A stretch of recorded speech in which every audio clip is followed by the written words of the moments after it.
Hello friends, मेरे channel में आपका स्वागत है। मैं हूं आपकी रश्मि और आज है अष्टमी का व्रत। तो मैं आपको बताऊंगी कि अष्टमी का व्रत आपको कैसे करना है। तो आप सुबह उठिए, स्नान करिए और भगवान को भी माता जी माँ दुर्गा की मूर्ति या क्या नाम फ़ोटो लेके उन्हें स्नान कराइए, उन्हें तिलक लगाइए और सिंदूर चढ़ाइए, श्रृंगार चढ़ाइए, चुन्नी चढ़ाइए। ये सारी चीज़ें करके आप उनके समर्पित एक नारियल का प्रसाद लगाइए और फल में आप कुछ भी चढ़ा सकते हैं जो आपकी इच्छा हो। केला चढ़ा दीजिए, सेब चढ़ा दीजिए, जो आपकी इच्छा हो, जो आपके पास हो वो आप चढ़ा सकते हैं। उसके बाद आप एक घी का दिया जलाइए, लंबी बाती का, है ना। तो लंबी बाती का घी का दिया जलाएं। उसके बाद घी प्रज्वलित करें और भगवान के सामने बैठ के दुर्गा चालीसा का पाठ करें। और हो सके तो आप जो 108 माता के नाम होते हैं ना, वो भी आप जप कर सकते हैं। बहुत अच्छा फल मिलता है उससे। और अगर नहीं कर सकते हैं, आपके पास से थोड़ा सा समय कम है ना, या आपको कहीं जाना है, तो आप क्या करिए कि 32 नाम माता के होते हैं, जो उसे आप यूट्यूब पे सर्च करेंगे तो आपको मिल जाएगा।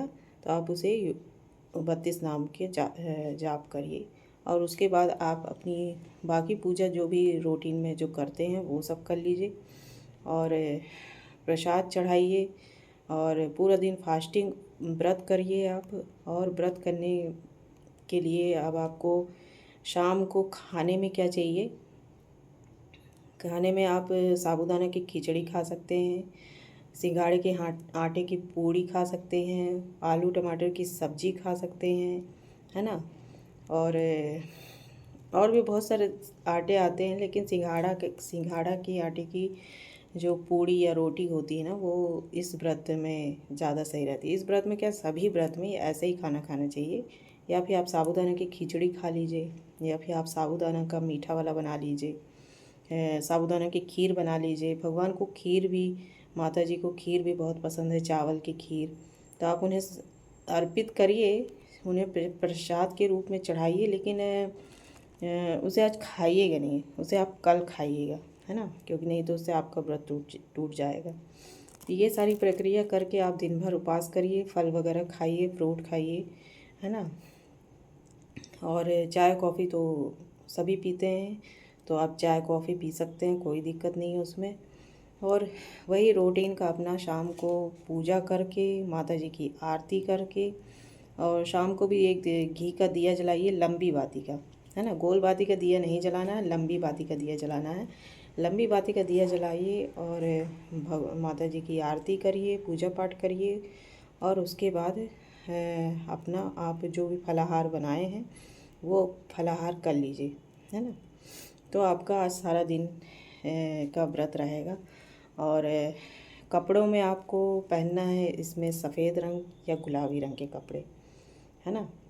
तो इस चीज़ का विशेष ध्यान रखिए कि आपको हर छोटी छोटी चीज़ें होती हैं जिससे मैं बताती हूँ, तो वो क्या होता है कि वो छोटी छोटी चीज़ें ही हम उससे माता जी को खुश कर सकते हैं, क्योंकि उन्हें जो चीज़ें पसंद है वो हम उन्हें अर्पित करें और मन से श्रद्धा से चढ़ाएं, तो वो बहुत खुश होती हैं, आपको अच्छा शुभ फल देंगी, क्योंकि वो बहुत कोमल हैं और बहुत जल्दी प्रसन्न हो जाती हैं। तो इसलिए अष्टमी का व्रत ज़रूर करिएगा।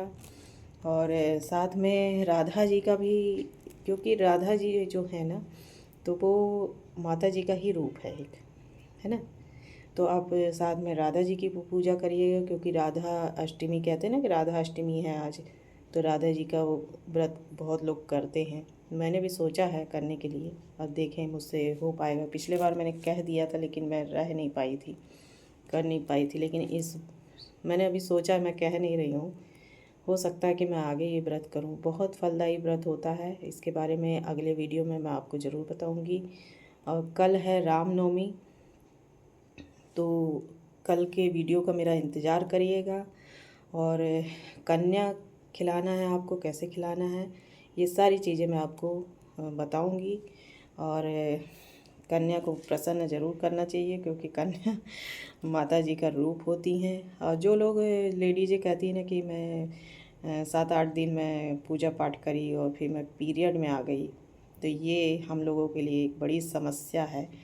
तो पीरियड में आप ऐसा कर सकती हैं कि पीरियड में आप व्रत करिए और पूजा पाठ आप सुन सकते हैं, दूर से बैठ के आप देख सकते हैं, लेकिन आप कर नहीं सकते। बाकी प्रक्रिया आप पूरी करिए, दिन भर व्रत रखिए, शाम को फलाहार करिए, है ना। इसमें आपको कोई रोक टोक नहीं है और कोई इसमें बंदिश, सिर्फ आपको पूजा नहीं करनी है। पूजा आप सुन सकते हो, देख सकते हो बैठ के, दूर से, पास में नहीं, दूर से बैठ के आप पूजा देख सकते हो, पूजा कथा सुन सकते हो। कोई दूसरा कोई हो, जो घर में कोई कन्या हो या कोई हस्बैंड हो या सास ससुर हो, कोई भी हो, तो वो आपको कथा सुना दें, मतलब दुर्गा चालीसा सुना दें। या अगर आपके पास अवेलेबल नहीं है ऐसा कोई, घर में कोई, आप अकेले हो, तो आप यूट्यूब पे सर्च करके आप चला सकते हैं, वो आपके लिए बहुत अच्छा रहेगा। यहाँ पे काफ़ी मच्छर हो गए हैं, अभी शाम होते ही मच्छर आ जाते हैं। तो आज है मेरा उपवास, तो मैं भी आज व्रत कर रही हूँ।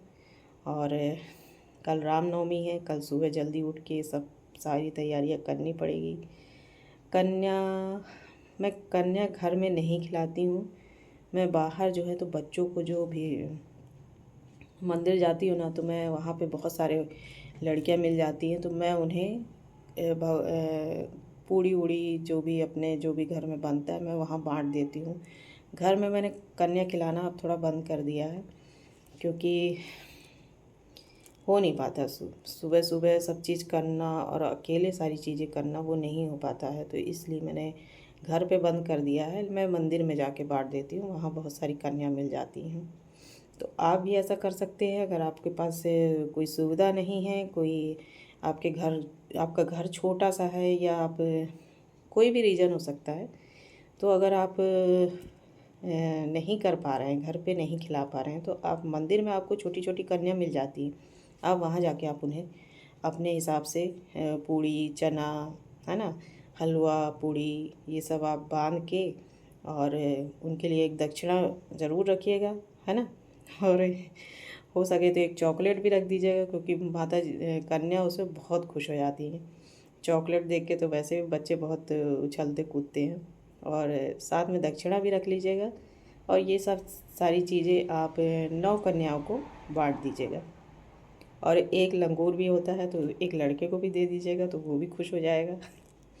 क्योंकि अगर आप उसे भर देंगे तो फिर वो अधूरा रह जाता है, एक लंगूर होना बहुत ज़रूरी है। ठीक है फ्रेंड, मिलते हैं अगले ब्लॉग में। कल बताऊँगी 9वें दिन की बात, है ना। ठीक है, बाय।